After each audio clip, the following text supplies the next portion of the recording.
Hello friends, welcome to Archana's delicious recipes. நம்ம வீடியோவில் இன்றைக்கி என்ன பார்க்க போகிறோன்னா வாழைப்பூ 65 எப்படி செய்யலான்றது பார்க்கலாம். எப்பவுமே வாழைப்பூவில் பார்த்திங்கன்னா பொரியல் செய்வோம், வடை செய்வோம். இந்த முறை நம்ம வித்தியாசமாக வாழைப்பூ சில்லி எப்படி செய்யலான்றதை பார்க்கலாம். அதுக்கு இது போல் நம்ம வாழைப்பூவை எடுத்து வச்சுருக்கோம்.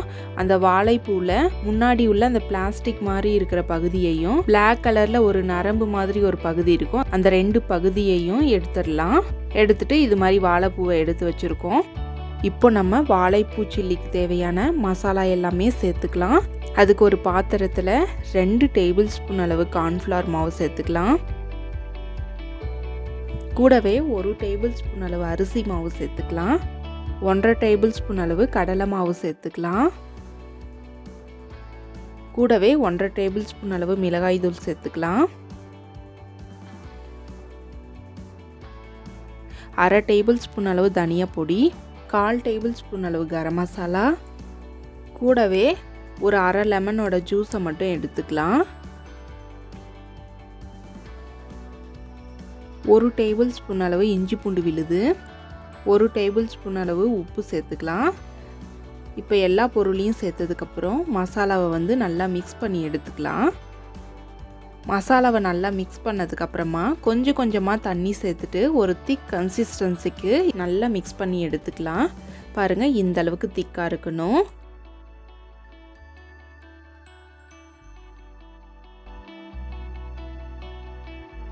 இப்போ நம்ம மிக்ஸ் பண்ணி எடுத்து வச்சிருக்கிற மசாலாவில் வாழைப்பூ எல்லாத்தையுமே ஆட் பண்ணிடலாம்.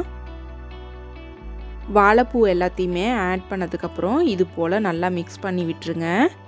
எல்லா வாழைப்பூவிலையும் மசாலா எல்லாமே நல்லா படுற மாதிரி மிக்ஸ் பண்ணி விட்டு எடுத்துக்கலாம்.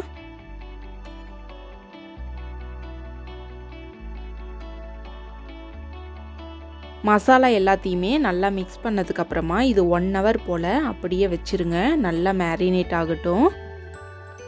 இப்போ 1 hour ஆயிடுச்சு. இப்போ நம்ம வாழைப்பூவை எடுத்து பொரிக்க ஆரம்பிச்சிடலாம். அதுக்கு கடாயில் கொஞ்சமாக நம்ம எண்ணெய் எடுத்துருக்கோம். எண்ணெய் நல்லா சூடான உடனே வாழைப்பூ எல்லாத்தையுமே ஒவ்வொன்றா சேர்த்து இது போல் பொரித்து எடுத்துக்கலாம். நீங்கள் மொத்தமாக வாழைப்பூ எல்லாத்தையுமே அள்ளி சேர்த்திங்கன்னா எண்ணெயில் அது எல்லாமே ஒன்றோட ஒன்று ஒட்டிக்கும். அதனால் இது மாதிரி தனித்தனியாக போட்டிங்கன்னா பார்க்க நல்லாயிருக்கும், சீக்கிரமாக வெந்து வந்துடும். நம்ம வாழைப்பூ எல்லாமே கிறிஸ்பியாக வெந்து வர அளவுக்கு இதை நல்லா பொரித்து எடுத்துக்கலாம். இப்போ வாழைப்பூ எல்லாமே நல்லா கிறிஸ்பியாக வெந்து வந்துருச்சு. இப்போ இதை எடுத்து பிளேட்டுக்கு மாற்றிடலாம். பாருங்கள், நம்மளோட வாழைப்பூ சில்லி எல்லாமே ரொம்பவே சூப்பராக அட்டகாசமாக ஜம்முன்னு ரெடியாகி வந்துருச்சு.